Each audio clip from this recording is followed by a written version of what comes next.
Shalom, selamat pagi semuanya. Apa kabar? Semoga semuanya dalam keadaan yang baik dan sehat. Hari ini kita akan memulai pembelajaran kita. Kiranya pembelajaran yang akan disampaikan bisa bermanfaat bagi anak-anak semuanya. Sebelum kita memulai kegiatan ini, mari kita bersatu hati di dalam doa. Tuhan Yesus yang baik, terima kasih Tuhan atas karunia yang telah Engkau berikan.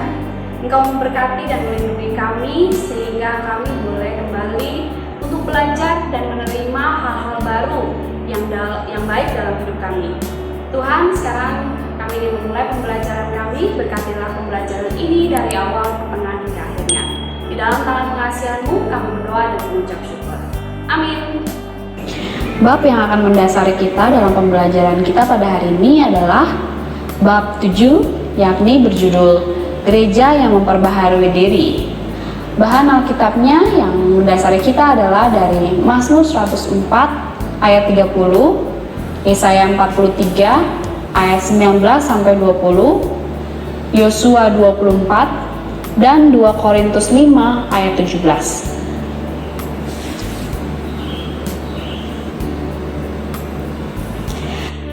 Nah, saya akan mulai nih pembelajaran kita dengan sebuah cerita. Jadi setiap malam, kepala biara dan murid-muridnya mengadakan doa malam.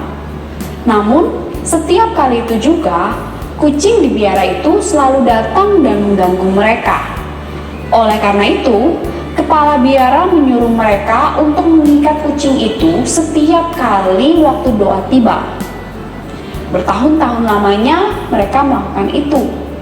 Setelah kepala biara meninggal dunia, kucing itu terus diikat setiap kali waktu doa tiba.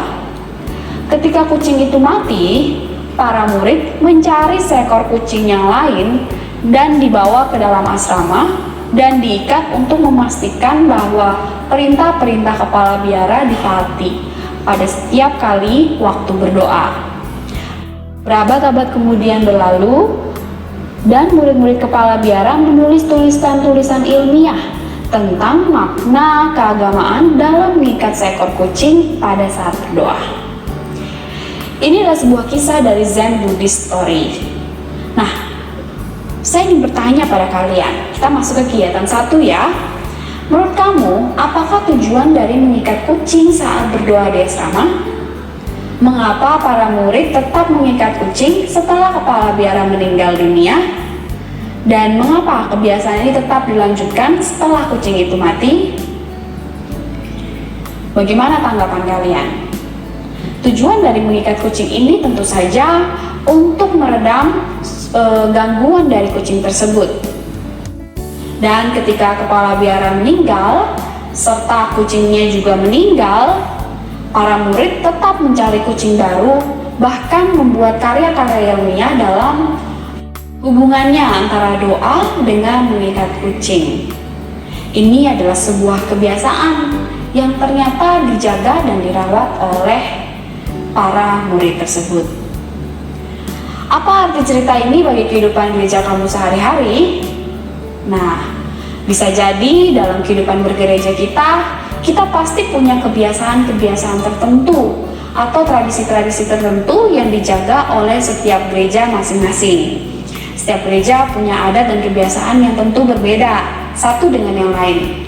Namun, apa yang terjadi apabila kita terus menjaga kebiasaan-kebiasaan itu dalam gereja, dan apakah kita mau berubah ketika kita melihat bahwa apa makna dan fungsi di balik tradisi-tradisi tersebut? Kita akan masuk dalam gereja dan tradisi. Cerita tentang kucing di biara mengingatkan kita akan suatu kebiasaan yang muncul tanpa disengaja dan kemudian dijadikan suatu kebiasaan. Aktivitas yang menjadi kebiasaan diturunkan dari satu generasi ke generasi selanjutnya disebut dengan tradisi. Kata tradisi berasal dari bahasa Latin, yaitu traditio, yang artinya sesuatu yang diwariskan, sesuatu yang diturunkan kepada pihak penerus atau kebiasaan. Kebiasaan ini adalah suatu praktik yang sudah diterima sebagai sesuatu yang sudah seharusnya ada. Orang tidak lagi mempertanyakannya karena hal itu dianggap sebagai suatu kebenaran yang mutlak. Kebiasaan-kebiasaan apakah yang ada di dalam gereja? Apa yang ada di gereja tidak selamanya demikian. Di masa lampau, ada kebiasaan untuk menabiskan hanya laki-laki untuk menjadi pendeta. Perempuan dilarang menjadi pendeta karena dianggap tidak layak atau tidak cocok. Urusan perempuan hanya di dalam rumah tangga saja, sedangkan urusan di luar rumah tangga dan kehidupan keluarga menjadi urusan laki-laki. Oleh karena itu, hanya laki-laki yang boleh menjadi pendeta. Padahal, seperti yang sudah kita pernah bahas di bab 1, gereja perdana adalah gereja yang terbuka, gereja yang merangkul semua pihak yang tersingkirkan.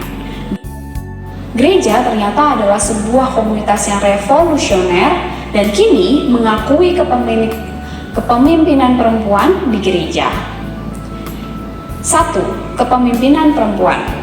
Kini sudah banyak gereja yang mengakui perempuan sebagai pemimpinnya. Baru-baru ini, gereja Anglikan di Inggris mengambil keputusan untuk membolehkan perempuan menjadi uskup mereka. Namun demikian, masih ada gereja-gereja yang belum dapat menerima perempuan sebagai pendeta untuk mereka. Untuk mendukung pernyataan bahwa perempuan tidak layak menjadi pemimpin gereja, beberapa pemimpin Kristen mencoba mencari alasan teologisnya. Ada yang mengatakan perempuan tidak boleh menjadi pendeta karena Yesus hanya memanggil laki-laki sebagai murid-muridnya. Sebagai pemimpin ibadah, pendeta berdiri sebagai wakil Yesus. Oleh karena Yesus adalah laki-laki, maka hanya laki-laki sajalah yang paling tepat berdiri sebagai wakil Yesus di dalam kebaktian. Ada juga yang mengutip kata-kata Paulus di dalam 1 Korintus 14 ayat 34. Sama seperti dalam semua jemaat orang-orang kudus, perempuan-perempuan harus berdiam diri dalam pertemuan-pertemuan jemaat, sebab mereka tidak diperbolehkan untuk berbicara. Maka mereka harus menundukkan diri seperti yang dikatakan juga oleh hukum Taurat. Ayat lain yang sering digunakan untuk menolak perempuan menjadi pendeta adalah 1 Timotius 2 ayat 11-12. Seharusnyalah perempuan berdiam diri dan menerima ajaran dengan patuh. Aku tidak mengizinkan perempuan mengajar dan juga tidak mengizinkannya memerintah laki-laki. Hendaklah ia berdiam diri. Namun anak-anak, kita tahu kenyataannya bahwa sekarang banyak sekali pendeta-pendeta atau pemimpin-pemimpin agama adalah seorang perempuan. 2. Peribadahan. Masalah lain yang berkaitan dengan tradisi adalah penggunaan alat-alat musik dalam kebaktian. Alat musik apakah yang layak dan tidak layak dipergunakan? Dari warisan tradisi kebaktian yang diturunkan oleh para misionaris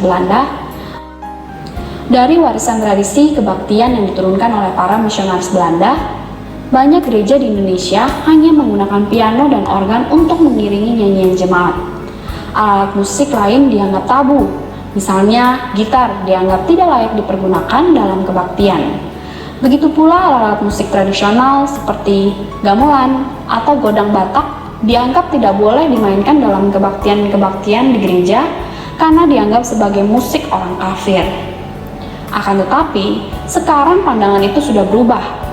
Oleh karena itu, sekarang kita melihat banyak sekali gereja yang mengembangkan musik kreatif dengan alat-alat musik yang diangkat dari tradisi setempat. Semua ini membuat ibadah menjadi semakin kaya. Orang dapat merasakan bagaimana penyembahan Tuhan dengan musik setempat dengan alat-alat musik yang akrab di telinga mereka selama ini. Hal ini sejiwa dengan apa yang dikatakan dalam Mazmur 150 ayat 1-6. Haleluya, pujilah Allah dalam tempat kudusnya. Pujilah dia dalam cakrawalanya yang kuat. Pujilah dia karena segala keperkasaannya. Pujilah dia sesuai dengan kebesarannya yang hebat. Pujilah dia dengan tiupan sangkakala. Pujilah dia dengan gambus dan kecapi. Pujilah dia dengan rebana dan tari-tarian. Pujilah dia dengan permainan kecapi dan seruling. Pujilah dia dengan ceracak yang berdenting. Pujilah dia dengan ceracak yang berdentang. Biarlah segala yang bernafas memuji Tuhan. Haleluya. Dalam Mazmur yang singkat ini, kita dapat menemukan seruan agar manusia memuji Tuhan Allah dengan berbagai alat musik. Dalam 6 ayat ini, kita menemukan 7 alat musik yang disebutkan. Tampaknya semuanya mewakili berbagai alat musik yang digunakan dalam ibadah orang Israel dahulu. 3. Pemikiran teologis. Perubahan berikutnya yang perlu kita pahami adalah perubahan dalam perkembangan teologinya. Banyak orang yang keliru memahami dan menganggap bahwa teologi datang dari wahyu Allah kepada manusia. Banyak orang yang tidak paham bahwa teologi atau ilmu tentang ketuhanan adalah hasil refleksi dari pergumulan iman manusia dengan konteksnya sehari-hari. Salah satu contoh tentang perubahan dalam pemikiran teologis adalah pemahaman mengenai bumi dan matahari. Manusia di masa lampau percaya bahwa matahari berputar mengelilingi bumi.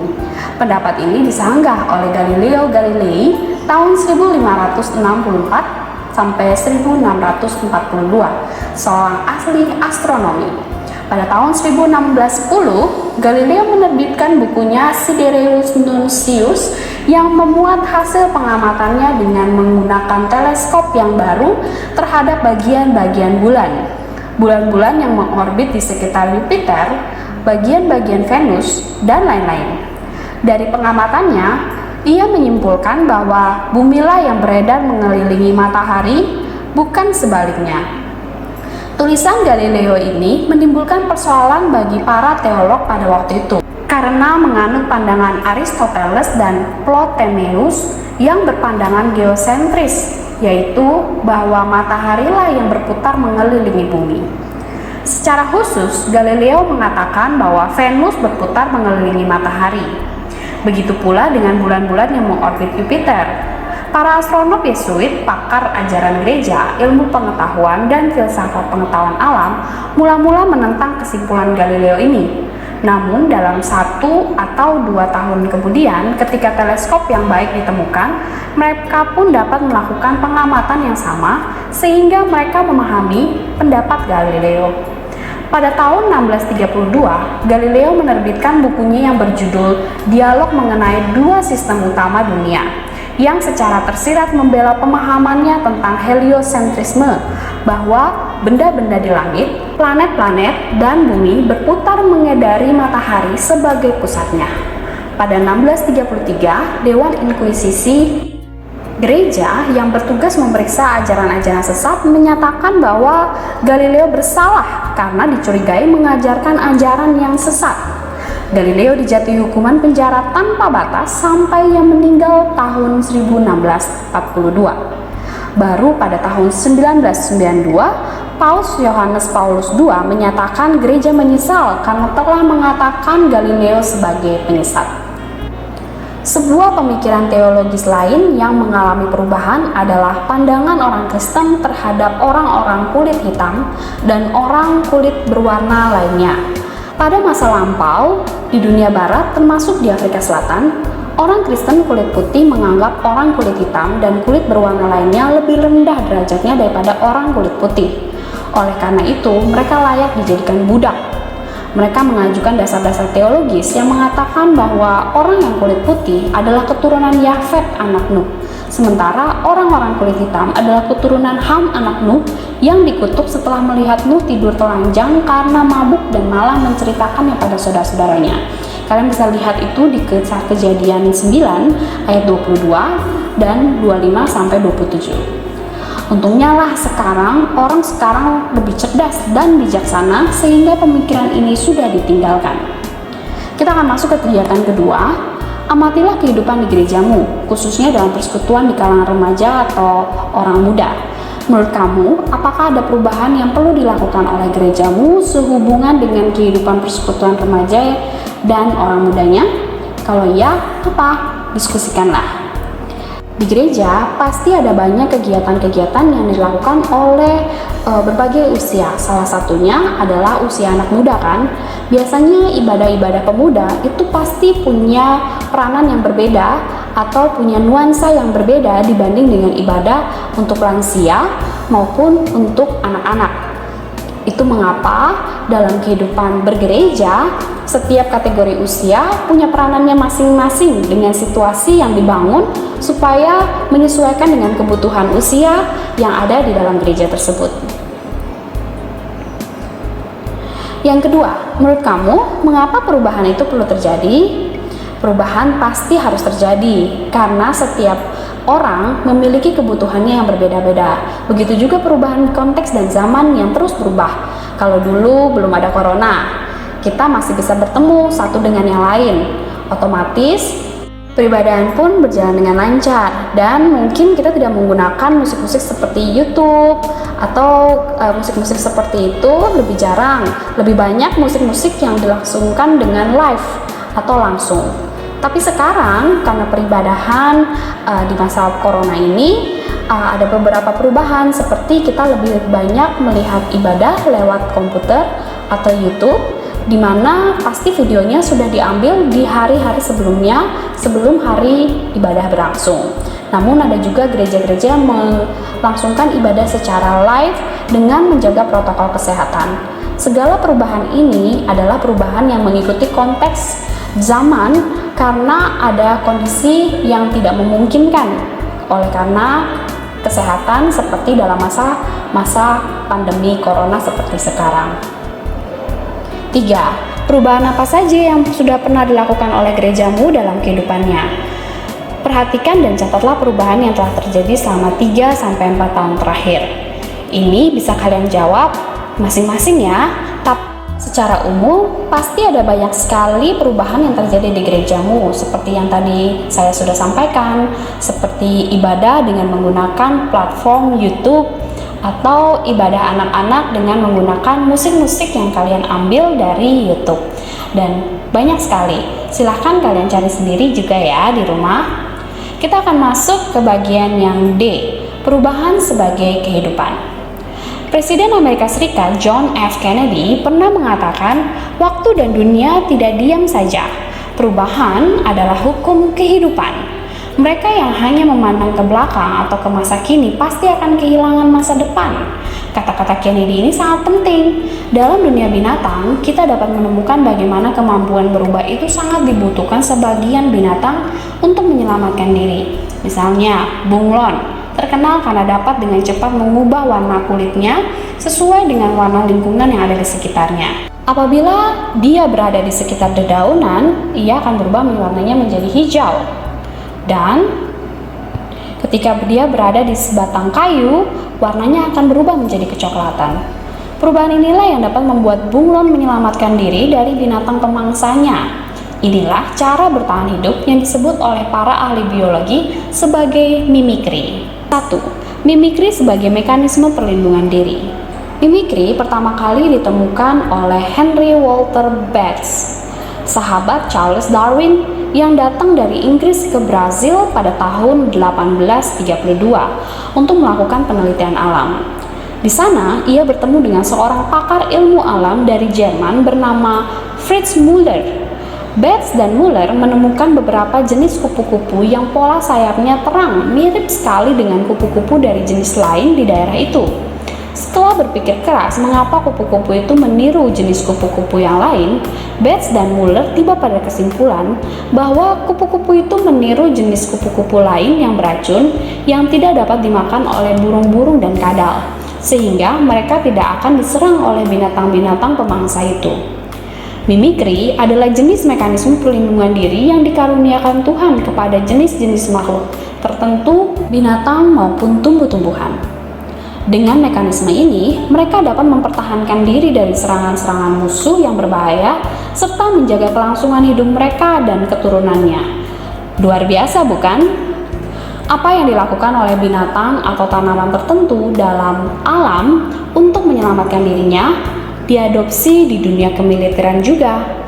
Di masa lampau, tentara berperang dengan menggunakan pakaian yang mencolok. Mereka berdiri berbaris berhadap-hadapan lalu saling menembak. Namun, sejak Perang Dunia Kedua, cara berperang berubah karena cara yang lama dianggap bodoh dan memakan terlalu banyak korban. Kini, tentara bersembunyi menyerang musuhnya dari tempat-tempat tersebut. Untuk menolong persembunyian mereka, seragam militer pun diubah. Mereka tidak lagi menggunakan pakaian berwarna mencolok, tetapi seragam hijau atau loreng-loreng. Mengapa warna-warna itu yang dipilih? Kembali kita melihat bahwa semua itu dilakukan untuk menyelamatkan diri dari musuh. Warna hijau akan membuat seseorang anggota pasukan menghilang di antara pepohonan atau di tengah hutan. Begitu pula dengan loreng-loreng, akan membuatnya mudah bersembunyi di antara pepohonan dan tanah. 2. Manusia berubah. Di antara sekian banyak makhluk hidup, manusialah yang tampak paling mampu berubah dan mengikuti perubahan. Oleh karena itu, manusia mampu bertahan sampai sekarang. Dahulu, manusia hidup dengan berburu dan mencari makannya di hutan. Sekarang, ia telah belajar bagaimana berternak dan bercocok tanam, sehingga ia harus belajar merencanakan kehidupannya dengan baik. Ia juga menyesuaikan diri dengan perubahan iklim. Ia belajar membaca tanda-tanda perubahan iklim dan membuat pakaian yang sesuai dengan iklimnya. Di musim dingin, ia mengenakan pakaian yang tebal dan menutupi badannya dengan selimut. Namun di musim panas, ia mengenakan pakaian yang lebih tipis dan tidak mengurung badannya rapat-rapat. Manusia belajar dari makhluk lain. Ia belajar mengenali jenis-jenis tanaman yang dapat dimakan dan dapat dijadikan obat-obatan. Manusia belajar dari katak bagaimana caranya berenang. Ia belajar dari burung-burung bagaimana caranya menciptakan pesawat terbang. Ketika simpanse diserang parasit, diare, atau malaria, mereka menggunakan khasiat tumbuhan Aspilia dari keluarga Asteraceae. Daun kasar tumbuhan Aspilia dapat merangsang pencernaan dan membantu simpanse menyingkirkan cacing tambang dan cacing perut lainnya. Pengetahuan ini dimanfaatkan oleh orang-orang di Tanzania untuk mengobati diri mereka. Manusia modern belajar mengolah minyak bumi dan batu bara menjadi bahan bakar yang sangat dibutuhkan dalam hidupnya.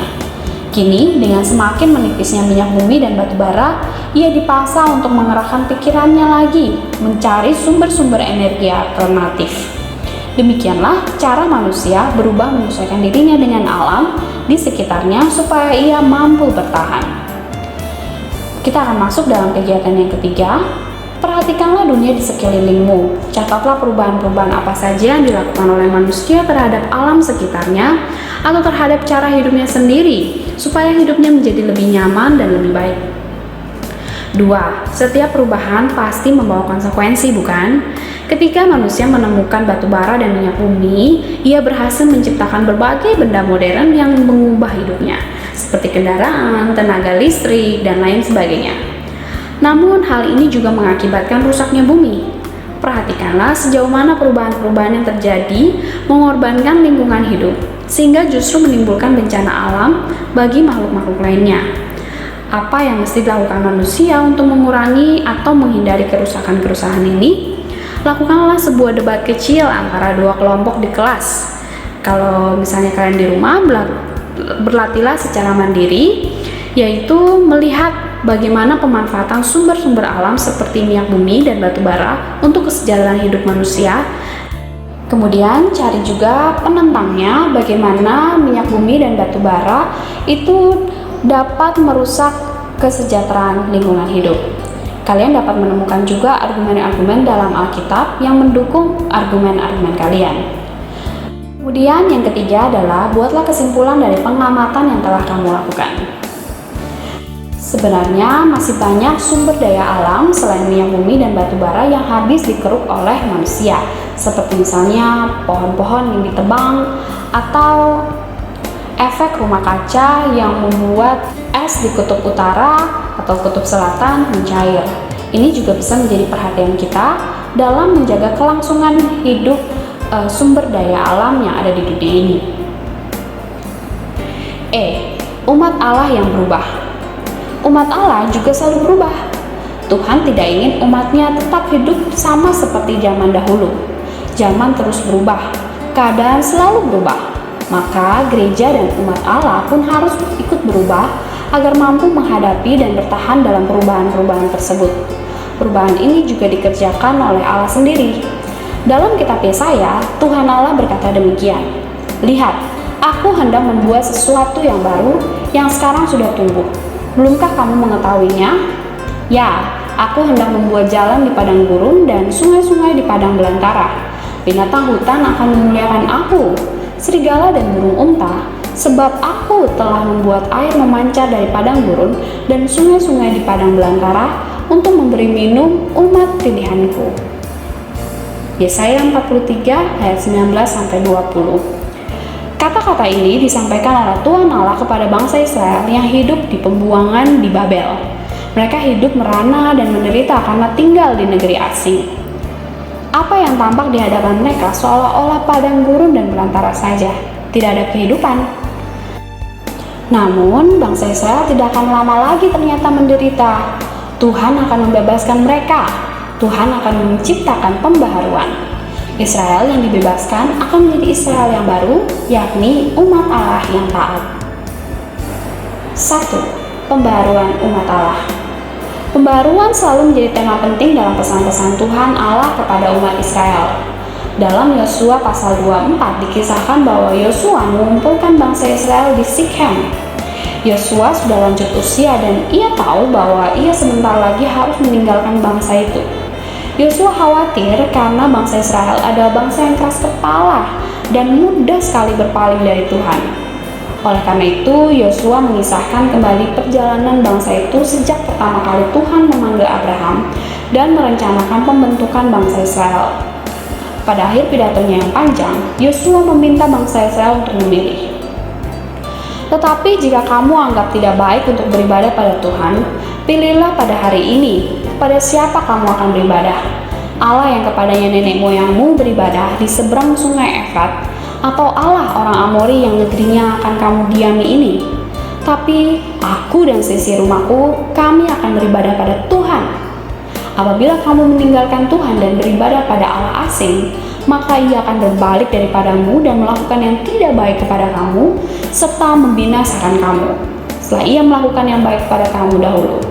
Yosua 24 ayat 15-20. Mendengar kata-kata Yosua, seluruh bangsa Israel menjawab tidak, hanya pada Allah saja kami akan beribadah. Apa yang dilakukan oleh Yosua adalah mengajak umat Israel untuk melakukan pembaharuan perjanjian mereka bersama Tuhan. Pembaharuan perjanjian dan ikatan dengan Allah juga kita lakukan dalam kehidupan kita sebagai umat Kristen. Dalam kebaktian minggu di banyak gereja, jemaat diajak untuk mengikrarkan pengakuan imannya, entah dengan mengucapkan pengakuan iman rasuli atau pengakuan iman Nisea. Ini adalah suatu bentuk pembaharuan perjanjian kita dengan Tuhan. 2. Gereja sebagai umat Allah yang baru. Pada hari Pentakosta di Yerusalem, para murid mendapatkan pencurahan Roh Kudus. Dengan pencurahan ini, mereka menjadi umat Allah yang baru. Inilah gereja yang terbentuk sebagai penggenapan nubuat Allah dalam kitab Yoel. Akan terjadi pada hari-hari terakhir, demikianlah firman Allah, bahwa aku akan mencurahkan rohku ke atas semua manusia, maka anak-anakmu laki-laki dan perempuan akan bernubuat, dan teruna-terunamu akan mendapat penglihatan-penglihatan, dan orang-orangmu yang tua akan mendapat mimpi. Juga ke atas hamba-hambaku laki-laki dan perempuan akan kucurahkan Roh Kudus pada hari-hari itu, dan mereka akan bernubuat. Dan aku akan mengadakan mujizat-mujizat di atas, di langit, dan tanda-tanda di bawah bumi, darah dan api, dan gumpalan-gumpalan asap. Kisah Para Rasul 2 ayat 17-19. Siapakah yang mendapatkan pencurahan Roh Kudus itu? Siapakah yang mendapatkan penglihatan dari mimpi-mimpi? Pengalaman istimewa ini tidak lagi terbatas pada nabi-nabi dan para penglihat. Kini semua orang mendapatkannya. Roh Allah dicurahkan kepada anak-anak, laki-laki maupun perempuan, teruna-teruna, orang tua, bahkan juga para hamba laki-laki dan para hamba perempuan. Sesungguhnya suatu peristiwa yang sangat luar biasa ketika Roh Allah turun dan tinggal di dalam hati setiap orang tanpa memandang kelas, batas, dan tanpa membedakan laki-laki atau perempuan. Gereja yang diperbaharui. Gereja sebagai umat Allah juga terus-menerus mengalami pembaharuan. Pada tanggal 31 Oktober 1517, Martin Luther memakukan 95 dalilnya di pintu gereja di Wittenberg, Jerman. Dalam ke-95 dalilnya itu, Luther menuliskan hal-hal yang dianggapnya telah menyimpang yang terjadi di dalam gereja, antara lain penyalahgunaan kekuasaan kepausan, nepotisme, penjualan jabatan, penjualan surat-surat pengampunan dosa, dan lain-lain. Luther menentang kata-kata Johann Tetzel, seorang imam Dominikan, yang mengatakan bahwa begitu uang jatuh berdenting di kotak persembahan, pada saat yang sama pula jiwa di api penyucian terbang ke surga. Kritik Luther mendapatkan sambutan luas di Eropa. Namun, Gereja Katolik Roma tidak diam saja menghadapi kritik-kritik Luther tersebut. Walaupun di satu pihak gereja berusaha menekan Luther, di pihak lain Gereja Katolik Roma pun melakukan kritik diri yang disebut sebagai Reformasi Katolik. Dalam Reformasi Katolik, ini terjadi beberapa pembaharuan yang menolong Gereja Katolik berubah dalam memperbaiki diri. Dalam Reformasi Katolik, yang diusulkan antara lain pembentukan ordo-ordo baru seperti Kapusin, Ursulin, dan Yesuit. Kelompok Yesuit ini menjadi salah satu yang paling aktif dan efektif. Mereka bekerja keras dalam dunia pendidikan, membantu dalam pemberitaan, serta menjadi penasihat bagi raja-raja dan para pangeran. Muncul sejumlah tokoh yang memimpin pembaharuan umat rohani seperti Ignatius dari Loyola, Teresa dari Avila, Yohanes Salib, dan lain-lain, yang mengembangkan spiritualitas umat, mengajarkan pertobatan batin kepada Kristus, pendalaman kehidupan doa, dan komitmen kepada kehendak Allah. 4. Gereja melalui gerakan Pentakosta. Gerakan Pentakosta yang melahirkan gereja-gereja Pentakosta dan karismatik muncul di Amerika Serikat sekitar pada tahun 1901, ketika Agnes Osman menerima karunia berbahasa roh di Topeka, Kansas. Gerakan ini muncul dari kelompok Metodis ketika sejumlah orang merindukan kegairahan dan kesederhanaan dalam ibadah, karena ibadah gereja pada waktu itu menjadi sangat formal dan kaku, sama seperti apa yang terjadi pada hari Pentakosta ketika gereja perdana terbentuk. Gereja ini juga menekankan karunia roh yang dapat dimiliki oleh siapa saja. Orang tidak perlu mendapatkan pendidikan teologi untuk dapat menjadi pendeta dan pengkhotbah di gereja. Oleh karena itu, banyak pemimpin gereja Pentakostal tidak mendapatkan pendidikan teologi secara formal.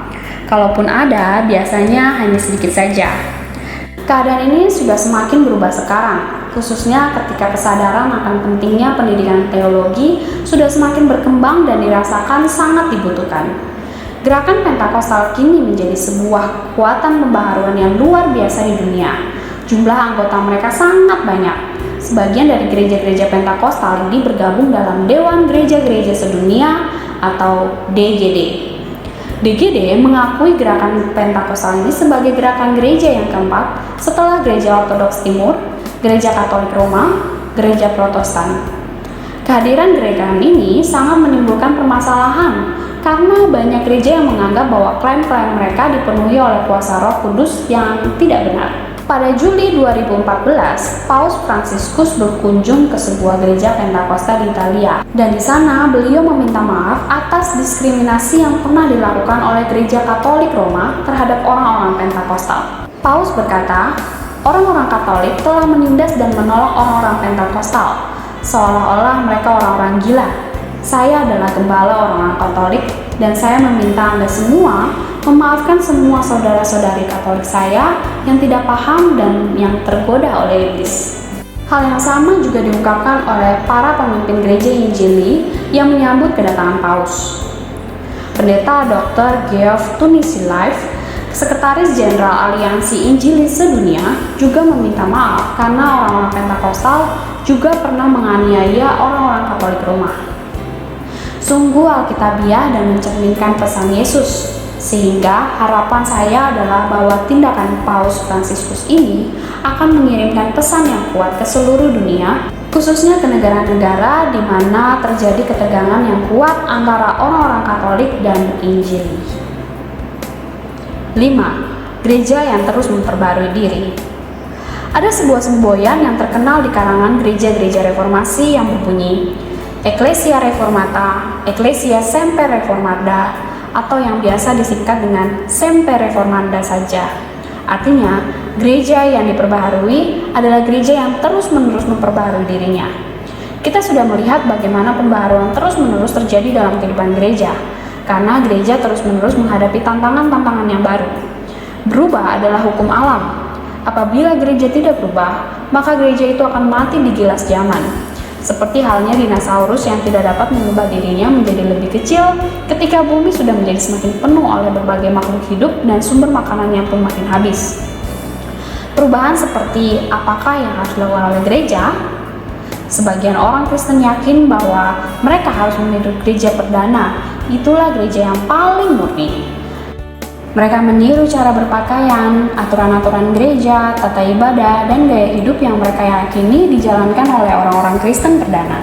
Inilah gereja-gereja yang menyebut dirinya restorasionis, artinya gerakan untuk memulihkan gereja kembali pada keadaannya di abad pertama. Pada kenyataannya, gereja perdana pun berbeda-beda. Jemaat di Korintus tidak sama dengan jemaat di Efesus, Kolose, Roma, dan Galatia, serta lain-lainnya. Masalah-masalah mereka pun tidak sama, dan cara menghadapi dan menjawab persoalan mereka pun tidak sama. Hal yang harus dilakukan oleh gereja bukanlah sekedar kembali ke abad pertama, melainkan menatap ke depan dan menghadapi masalah-masalah yang menentang kita dengan sungguh-sungguh, sambil memohon berkat dan pimpinan Tuhan, sambil mengutip kata-kata Presiden Kennedy, dan mereka yang hanya memandang ke belakang atau ke masa kini pasti akan kehilangan masa depan. Kita diperingatkan untuk tidak memandang ke belakang saja atau masa kini saja, melainkan mari kita menatap ke masa depan yang penuh dengan tantangan. Tantangan perubahan yang harus dihadapi gereja pada masa kini adalah bagaimana mengajarkan manusia untuk hidup lebih sederhana sehingga beban terhadap bumi dapat dikurangi. Dengan jumlah umat manusia yang mencapai 7 miliar lebih, bumi harus menanggung beban yang sangat besar. Gaya hidup manusia modern yang terlalu banyak menguras sumber-sumber alam itu akan mengancam kelangsungan hidup bumi ini sendiri. Padahal bumi dan segala isinya adalah ciptaan Allah, dan Allah sendiri melihat segala yang dijadikannya sungguh amat baik. Kejadian 1 ayat 31. Buatan Allah yang baik tentu tidak boleh dibiarkan hancur begitu saja. Penilaian. Pada bagian ini kita akan membahas tentang masalah pembaharuan gereja. Salah satunya adalah permohonan maaf oleh Paus Fransiskus kepada orang-orang Pentakosta dan sebaliknya permohonan maaf yang serupa dari pendeta Dr. Geoff Tunisi-Life kepada orang-orang Katolik atas penindasan dan penganiayaan yang pernah mereka lakukan satu sama lain. Pelajaran apakah yang dapat kamu tarik dari pengalaman ini? Tentu, pengalaman saling memaafkan dan saling belajar untuk memperbarui diri menjadi lebih baik lagi adalah nilai penting yang utama dalam hidup menjadi orang Kristen.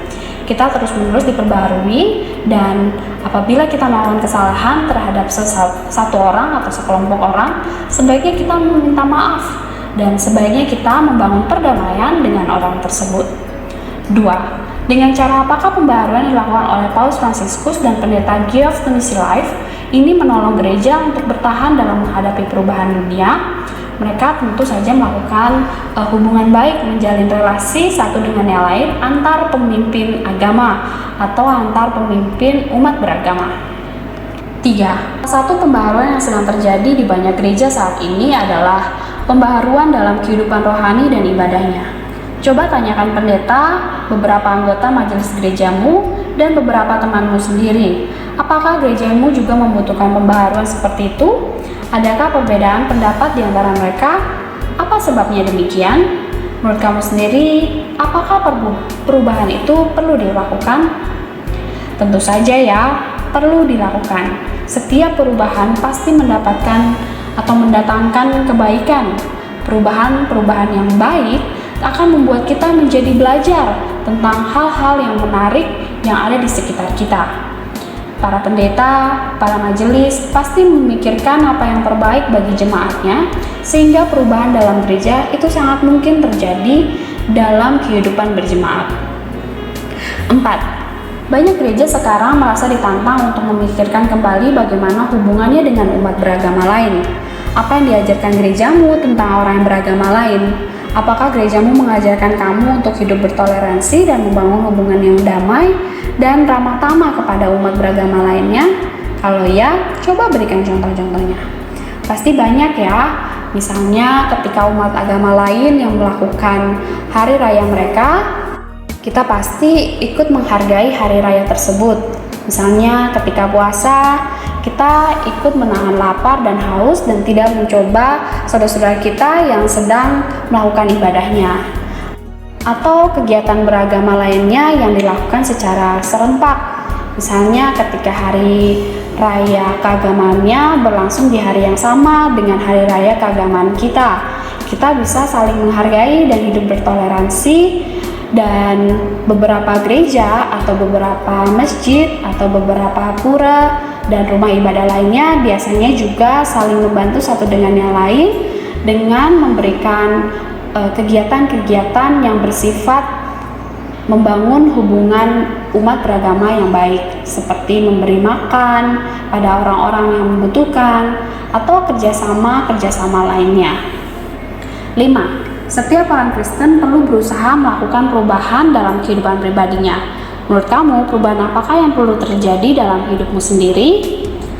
Pasti banyak. Sebagai orang Kristen, kita diajak untuk menjadi pribadi yang lebih baik setiap harinya. Kita bersyukur atas setiap hal yang terjadi dalam hidup kita. Dan kita terus menjadi orang-orang yang ramah kepada orang lain, baik saudara-saudara kita sendiri maupun orang lain yang tidak kita kenal. Hidup berdampingan satu dengan yang lain dalam kehidupan berbangsa dan bernegara tentu saja mengajarkan kita untuk hidup untuk selalu mau diperbaharui. Jadi tidak ada alasan ya untuk hidup saling sendiri-sendiri atau eksklusif. Mari kita hidup sebagai orang yang siap untuk diperbaharui. G. Rangkuman. Perubahan adalah kemampuan yang dibutuhkan oleh setiap makhluk hidup, termasuk gereja. Tanpa pembaharuan pasti terjadi kemusnahan, seperti yang dialami oleh dinosaurus yang gagal menyesuaikan diri dengan perubahan-perubahan alam di sekitarnya. Dalam sejarahnya, gereja telah berulang kali diperhadapkan dengan berbagai tantangan yang berat.